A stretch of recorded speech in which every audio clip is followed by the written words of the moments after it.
So I'm Roz Mendelle. I was raised in Israel my whole life. Came here 8 years ago. I married my partner, Hava Mendelle. Some of you might know her from Instagram now. She's been making some videos. And we came here and we've had our experiences in our life. We lived a long time in Israel. Anyone who's lived there their whole life has nearly been probably in 5 to 10 terror attacks at any point and doesn't even consider it a thing. And then in university, I was involved in a lot of reconciliation activities and really kind of learning that in order to have partnership and in order to have peace, you need a partner for that. And many of the incredible people that I met in those reconciliation activities were a partner for peace and wanted to do things together, but many also weren't. And even there, even in Israel, you get rejected, you get kicked, and you get pushed down. And it makes you think like, where in the world are my friends? Where in the world are the people who will stand with me, but that I can also stand with them? And so our panel today is made up of 4 incredible people from 3 communities. We have Mareshah Bowie. The Bowie family are an Indigenous and Torres Strait Islander family. They are incredibly inspirational and influential, especially around Queensland, but really I think around all of Australia. Silently, they've been fighting what her father, Albert, who's just up there on the slide, calls silent wars, which are also the silent wars for their family to rise up and get empowered and reclaim a lot of, identity and prosperity and all these different things, but also the silent wars to stand with what's right. And in these few years, it's been to stand with the Jewish community. Then we've got Raied. Raied is Druze. And many of you may have heard about the horrible massacres occurring in Suwaida in Syria. So Raied is actually from Suwaida. His family's from Suwaida. Many of his family members are still in Suwaida, being, hunted and persecuted as we speak. Raid's nephew is actually currently hiding out in Lebanon, and Raid is trying every day to find a way to bring him here. And of course, last but certainly not least, are Azin, Naghibi, and Hesam Orouji. Azin and Hesam are probably I will be so liberal as to say, the central organizers for the Iranian dissident activism in, I'd say Queensland, but Brisbane centrally. They are inspirational to all the Persian groups around the country. And of course, with tall poppy syndrome, that comes with all kinds of things. But they have done so much for their community and for us. They have stood with us. They have put their neck on the line. They have taken threats. They have taken lawsuits. They have put so much on the line and just quietly in the background trying to stand up for their people.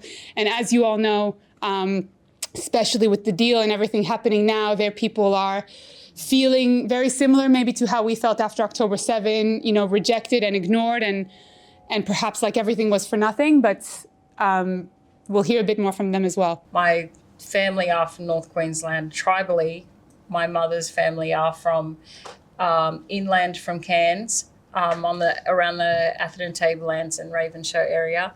And my father's people are from the Torres Strait and from the Palm Islands and around Townsville area. They had a very strong upbringing in Christian families and in Christian settings when they were very young, and that followed them through to their life here. And in particular, it was very influential on my mother, who has always, as long as I can remember, so before I was born, loved the Jewish people. We almost lost her in 2022. She was hospitalized at 27th of June. When she came out, she couldn't speak anymore. She had to relearn all of the speech. And what Dad did was to help her brought recover, her to the Hanukkah? was brought her to the Hanukkah event. So that was to help her reconnect and get that part of her that would be inspirational and motivational to her again. And her recovery has been incredible. She's speaking perfectly now, we've had a really incredible partnership since. And there's so much more to say there. But I'll pause you there, and we'll to be continued. And let's flip over to Raied here, and Raied will tell us how did he come into the picture? So after the tragic attack and radical attempts to destroy the Druze community, the Jewish community played a major role in bringing the voice of my people to the world. Out of true gratitude, we deeply thank State of Israel, its quick action and response and efforts to stop the killing machine was pointed to the Druze people in Sweden, which is we're a lifeline, saving our people and protecting our basic right to live. What happened is, after the massacre happened in Sweden and the Bashan, killing 5,000 people in 1 week, all civilians, women's being raped and killed after that, children being killed. My family is stuck there. My mom, sisters, and brother were surrounded for 1 week. They couldn't even flush the toilet, because if they heard anything, anybody, any movement, they will go and kill him. So I've been told so many stories about my family and my entire Druze community. The only country in the world stood and stopped that killing machine against the Druze was Israel. So when I received all this information, all the footage, all the videos about what happened to my people, I thought the only people can get my voice reach globally is the Jewish community. Well, thank you so much, Raied, for that introduction. No, thanks a lot. I'm going to pass the microphone now to Azin and Hesam, who will kind of take this as a team. It was 2009. We went out to protest against the regime, basically for our basic rights. Peacefully protesting. Iranians are unarmed always. They're peaceful. They go on the street. They just want their rights. They just chant. That's all they do. So they started shooting. Always they do. We found ourselves with the tear gas. Like, I was fainting. We were running. People were thinking that we are organizing something, but we weren't. We were just part of the ordinary people, going and asking for our rights, but they shooting us. So there was a moment that we saw this blood on the streets, and we found the body on the streets. Hesam went and tried to help to put the body in the car, in the boot of the car. And that was my first breaking point. There has been many, there has been thousands after that.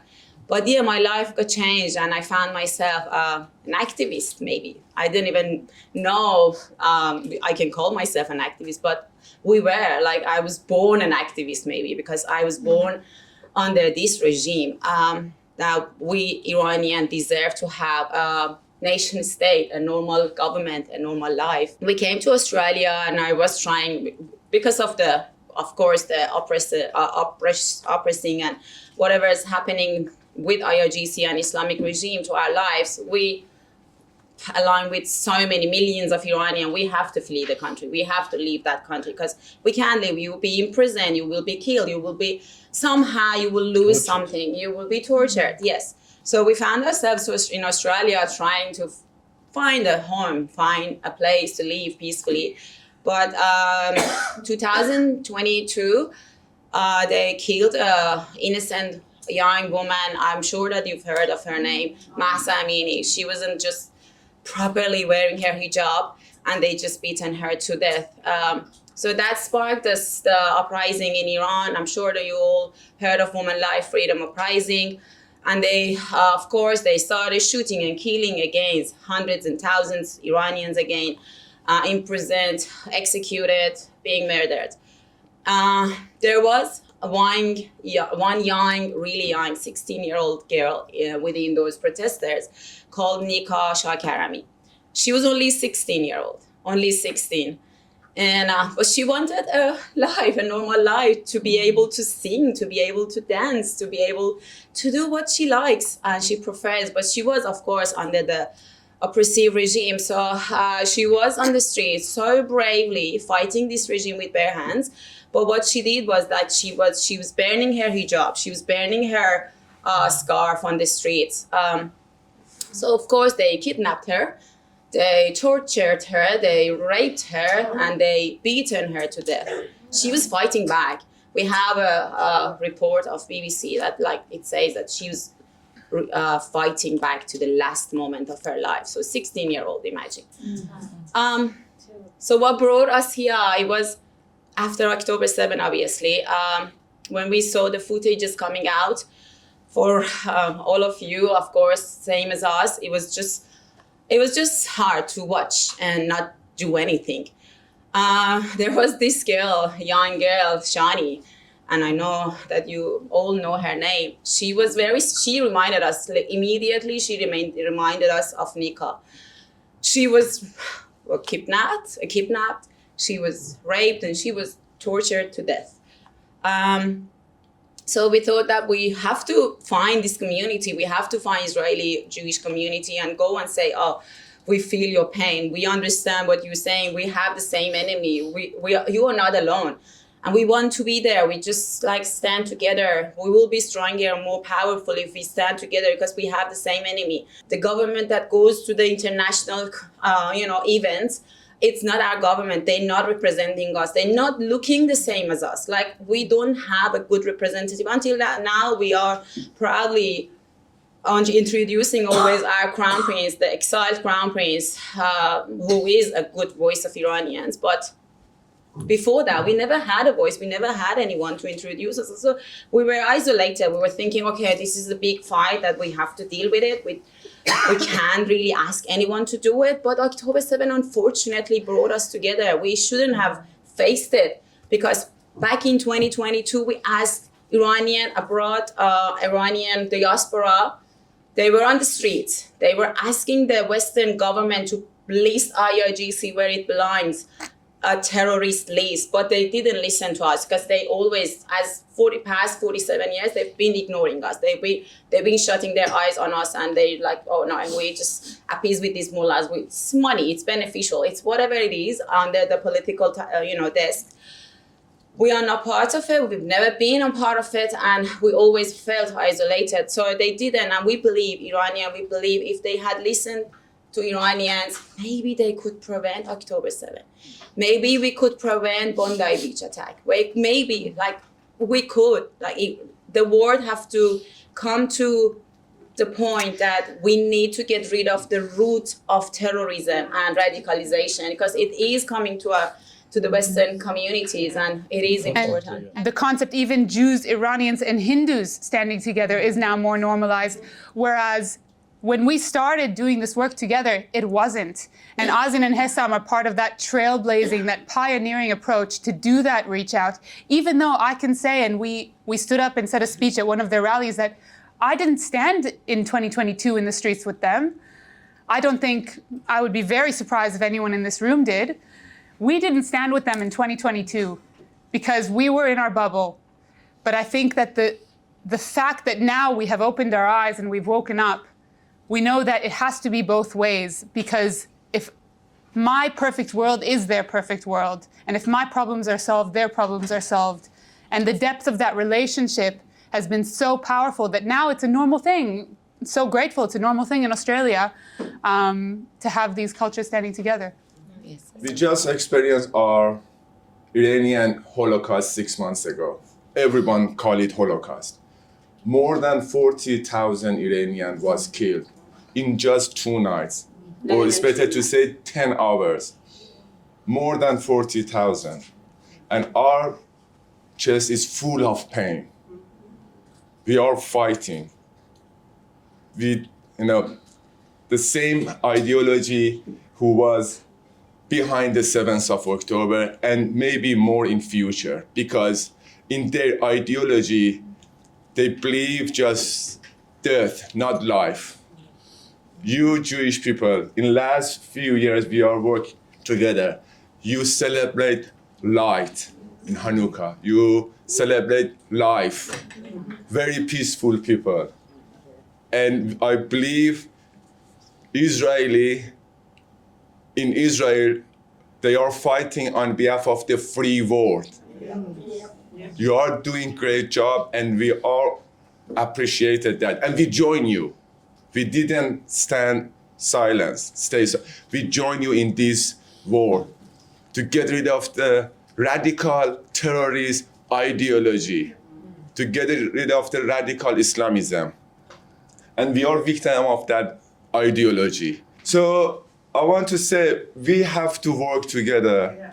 We have to support each other. 100,000 Iranians live in Australia, and just 10,000 of them, we have 12,000 Iranians in Brisbane, Queensland.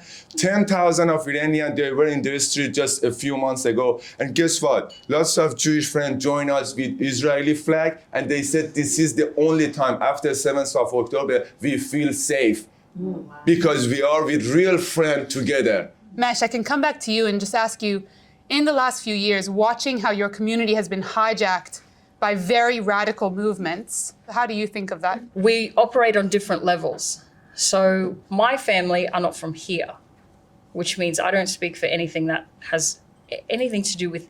There's a very strict here. hierarchy. So we have we have strict boundaries, and some boundaries are blurred, and we have like my speaking here today. I know that I'm here with the blessing of the Yugambeh Nation, people from the Yugambeh Nation who are from this area. When we see that, we have other people coming in and they say things on state platforms and national platforms and media and social media, and they say things like, Aboriginals stand with the Palestinians, and it's taken out of context. First of all, it's taken out of context. Then also those kind of statements are very generalized. They don't actually represent, because if they were actually following your natural hierarchy and your systems, they wouldn't claim to represent everyone as a bloc, and they wouldn't just fly the flag as a bloc. Yes, universally, everybody who has an identity can relate to the experience of having that identity taken away, whether it's slowly, whether it's in big chunks, whether it was never there to begin with, or whether it's always been there and then somebody has to point it out to you. That part is relevant to everybody. And it's especially relevant, thank you so much, Mareshah. It's so insightful, because it's especially relevant, I think, to all of us in this room. And the Jewish community has had a massive revival in Australia in the past years. We've had to remember who we are. We've been rejected. We've had our identity, dashed into the ground, and we've had to remember who we are. And that's something that I think I learn a lot from your family as well. Learning to remember who we are, to reconnect with who we are, and then finding ways, because we came here, you guys have been here for how many tens of thousands of years. And we're here now, and so our partnership, even though we're both minorities, can just take us to a whole new place. Yes, and Australia, I think the ABS on the Bureau of Statistics, their last stat count in 2025 was that there are 276 ethnic and cultural groups in Australia from 190 countries. Bear in mind, there's only 208, maybe 209 countries in the whole world. So we don't have a lot that's not represented here. So for us, as the Aboriginal and the Torres Strait Islander people, one of the things that I recognise is, as a Torres Strait Islander, I'm not Aboriginal. So as soon as I step off my island, I'm in someone else's country. That's how our community works at a community protocol level. But as Aboriginal and Torres Strait Islander people, it's significant and it's important that we align ourselves, because we have the original connection and covenant with the land and with the history and how things open up. And I mentioned we need to be aligned with the right groups. Yes, I mentioned something like native title, which not everybody understands. But as a people, we know when we should do something, when we shouldn't do something, and where we should be and where we shouldn't be. So that's one of the things that we've decided to become a lot more vocal and visual about. Is aligning with the Jewish people and Israel. Government led by Jolani is using education as a political tools against the Druze students. They refuse to recognize our exam, and our university students facing a threat. They got beaten up, tortured, and abused due to the hate speech and against them.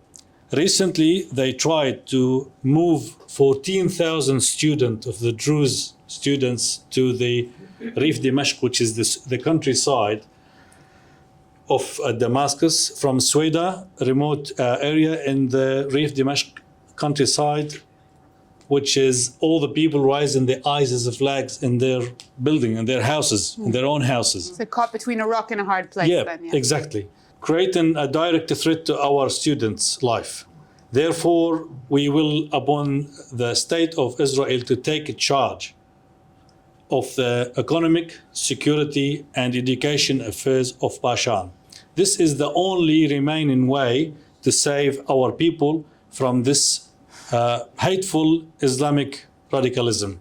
Because in Black July 2025, they destroyed the hospital. They dragged all the patients from their bed to the garden of the hospital, killed them all, destroyed all the equipment of the hospital, destroyed every single chemist in Sweden, so people that don't got medicine, then enforced or imposed the siege on the Druze, all because two things. We raised the flag of Israel in our buildings, and also we joined the army and in Israel, all the Druze joined the army, and because also the young men in Sweden asked Netanyahu to open the door for them to join the IDF.